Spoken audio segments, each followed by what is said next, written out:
ਸਰਕਾਰਾਂ ਕਰਦੀਆਂ ਕੀ ਕਿਸਾਨਾਂ ਦੇ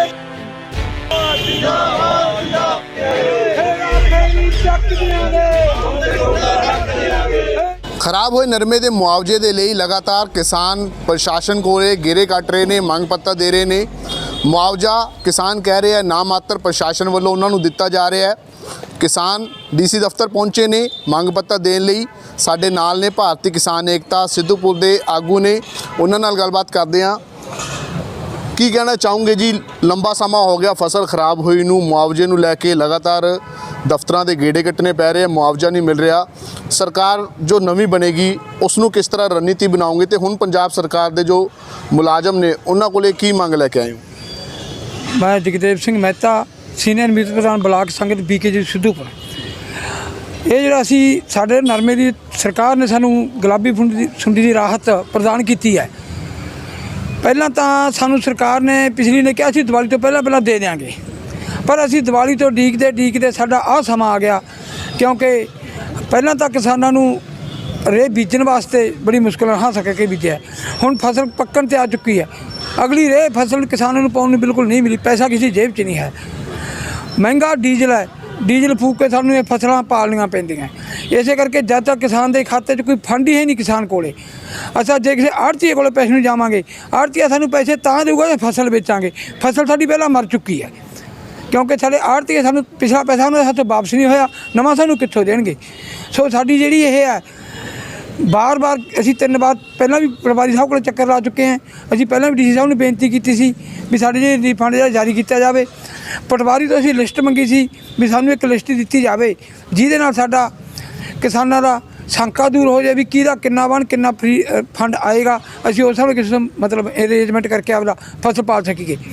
तो नाल ही जो बार बार असी लिस्ट वास्ते बेनती करते हैं तो पटवारी साहब सानू आनाकानी कर देंगे हैं। कदे कहते सवेरे ला देंगे जी, कहते परसों ला देंगे जी, बार बार कहते सानू परेशान कर रहे हैं। तो DC साहब भी सानू 2 बार मिलते थे, DC साहब ये कहते तुसीं लिस्ट लो, पटवारी साहब सानू लिस्ट नहीं दे रहे। सो इस संबंध में असीं किसानी बहुत ही मतलब परेशान है। साढ़े कुछ मतलब जिहड़े नरमे नाल किसान संबंधित है उन्होंने घर का गुजारा करना भी औखा होया पिया। सो इस करके असीं DC साहब नूं फिर मंग पत्र देण आए हैं भी साडा जिहड़ा इह रिलीफ फंड है तुरंत जारी किया जाए ते नाल ही साडीआं लिस्टां ला के साडे लोकां दे शंके दूर हो जाण, क्योंकि सानूं पता लग सके भी मेरे खाते 'च पैसे आउणे है जां नहीं आउणे जां आ चुके हैं। तां जिहड़ा कोई साडा किसान रह जांदा है गिरदौरी की तो बाद बांह नहीं पिया, असी वो भी आपकी चाराजोई करके बांह पाने की कोशिश करिए। अगर जे साडे नाल प्रशासन किसी गल ते साडी फिर भी आनाकानी करता तो हो सकता सानू हाई कमांड नाल गल करके कोई तिखा संघर्ष शुरू करना पवे, फिर असीं मजबूर होकर ये संघर्ष भी शुरू करांगे। संघर्ष तो तेज करोगे। मुआवजा राशि आ रही है या कितनी आ रही है? बिल्कुल नहीं आ रही है जी, ना मात्र। जे किसान किसी ने 5 किल्लियां दी आउणी है तो किसी ने किले दी आ गई, किसी ने 1.5 किले दी, किसी ने 2 किल्लियां दी आ गई, ठीक है। जे किसी नूं आई भी है तो ना मात्र है। तो कई किसान जिहड़े हजे तक किसी नूं नहीं पता भी मेरी बाण गिरदौरी च पाया भी है कि नहीं पाया। सो ये सानू इसे करके शंका है भी जे 2 या 4 महीने ना उन्होंने पैसे मिले जां ना उन्होंने पता लग्या तो वो किस आस नाल बैठणगे भी सानू सरकार पैसे भेजेगी। जे सानू लिस्ट लग जूगी, लिस्ट तो सानू पता हो जूगा भी साडा बाण सर्वे च होया, असी उहदे ते सरकार दे द्वारा चाराजोई कर सकते हैं भी साडा जी लिस्ट 'च ना पिया होया सी, साडी नरमे दी मतलब गिरदावरी होई भी है, सानू ये जिहड़ा रिलीफ फंड जारी किया जाए। उम्मीद हजे भी हैगी है किसानां नूं।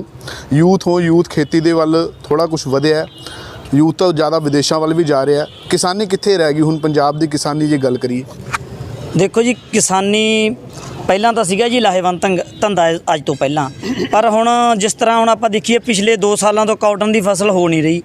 ਤੇ ਜੋ ਕਿ ਜਿਵੇਂ ਮੈਂ ਆਪਦੇ ਪਿੰਡ ਦੀ ਗੱਲ ਕਰਾਂ ਵੀ ਸਾਡੇ ਧਰਤੀ ਹੇਠਲਾ ਪਾਣੀ ਵੀ ਮਾੜਾ ਹੈ, ਠੀਕ ਹੈ। ਉਧਰੋਂ ਨਹਿਰ ਦਾ ਪਾਣੀ ਵੀ ਪੂਰਾ ਕਿਉਂਕਿ ਖਾਲ ਟੁੱਟੇ ਹੋਏ ਨੇ ਪੂਰਾ ਪ੍ਰੋਪਰ ਜਾਂਦਾ ਨਹੀਂ।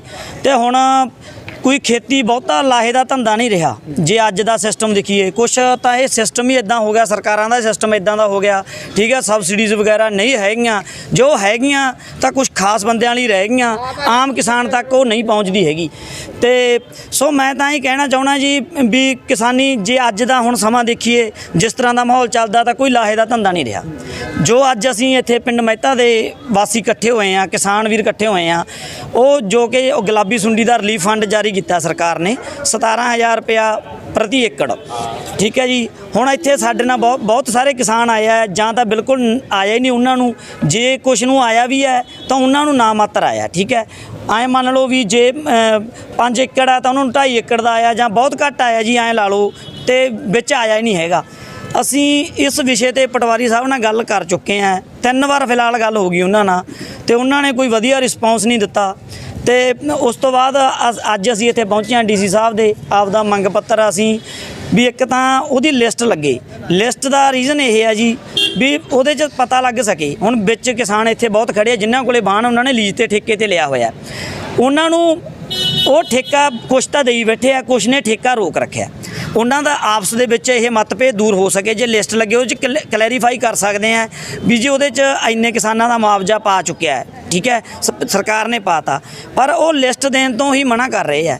ਤੇ ਅਸੀਂ ਹੁਣ ਆਹੀ ਮੰਗ ਆ ਸਾਡੀ ਕਿ ਤਾਂ ਲਿਸਟ ਲੱਗੇ, ਇੱਕ ਜਿਹੜੇ ਕਿਸਾਨਾਂ ਦਾ ਫੰਡ ਘੱਟ ਹੈ ਉਹਨਾਂ ਦਾ ਐਲੀਜੀਬਿਲਟੀ ਗਿਰਦੌਰੀ ਦੇ ਹਿਸਾਬ ਤੇ ਉਹਨਾਂ ਨੂੰ ਪੂਰਾ ਕਰੋ, ਤੇ ਜਿਨ੍ਹਾਂ ਦੇ ਬਿਲਕੁਲ ਵੀ ਨਹੀਂ ਆਇਆ ਉਹਨਾਂ ਨੂੰ ਵੀ ਫੰਡ ਜਾਰੀ ਕੀਤਾ ਜਾਵੇ। ਅੱਛਾ, 10 ਤਰੀਕ ਨੂੰ ਨਤੀਜੇ ਆਉਣੇ ਆ ਵਿਧਾਨ ਸਭਾ ਚੋਣ ਦੇ, ਨਵੀਂ ਸਰਕਾਰ ਬਣਨੀ ਹੈ, ਫਿਰ ਨਵੀਂ ਰਣਨੀਤੀ ਕਿਸਾਨ ਬਣਾਉਣਗੇ। ਦੇਖੋ ਜੀ, ਹੁਣ ਫਿਲਹਾਲ ਇੱਥੇ ਤਾਂ ਅਸੀਂ ਕਿਸਾਨ ਜਥੇਬੰਦੀ ਹੈ, ਇਹਦੇ ਵਿੱਚ ਅਸੀਂ ਕਿਸੇ ਵੀ ਪੋਲੀਟੀਕਲ ਪਾਰਟੀ ਦਾ ਜਾਂ ਕੁਛ ਚੀਜ਼ ਨੂੰ ਲੈ ਕੇ ਨਹੀਂ ਆਏ ਹੈਗੇ। ਪਹਿਲੇ ਗੱਲ ਤਾਂ ਆਏ ਆ, ਤੇ ਦੂਸਰਾ ਜਿਹੜੀ ਮੰਨ ਕੇ ਚਲੋ ਨਵੀਂ ਸਰਕਾਰ ਆਊਗੀ ਉਹ ਤਾਂ ਹੁਣ ਅਸੀਂ ਕੁਝ ਕਹਿ ਨਹੀਂ ਸਕਦੇ ਉਹਦੇ ਬਾਰੇ। ਫਿਲਹਾਲ ਤਾਂ ਜਿਹੜਾ ਸਾਡਾ ਸੰਘਰਸ਼ ਹੈ ਉਹ ਜੋ ਗੁਲਾਬੀ ਸੁੰਡੀ ਦਾ ਰਿਲੀਫ ਫੰਡ ਹੈ ਫਾਰਮਰ ਲਈ ਆਇਆ, ਅਸੀਂ ਉਹਦੇ 'ਤੇ ਹੀ ਫੋਕਸ ਕਰ ਰਹੇ ਹਾਂ ਫਿਲਹਾਲ ਤਾਂ। ਬਿਲਕੁਲ, ਕਿਸਾਨ ਕਹਿ ਰਹੇ ਹੈ ਵੀ ਸੰਘਰਸ਼ ਇਸੇ ਤਰ੍ਹਾਂ ਜਾਰੀ ਰਹਿਣਗੇ ਜਦੋਂ ਤੱਕ ਮੁਕੰਮਲ ਤੌਰ ਤੇ ਕਿਸਾਨਾਂ ਨੂੰ ਮੁਆਵਜ਼ਾ ਰਾਸ਼ੀ ਉਹਨਾਂ ਦੇ ਖਾਤੇ ਦੇ ਵਿੱਚ ਨਹੀਂ ਮਿਲ ਜਾਂਦੀ। ਕੁਨਾਲ ਬਾਂਸਲ, ਜਗਬਾਣੀ ਟੀਵੀ, ਬਠਿੰਡਾ।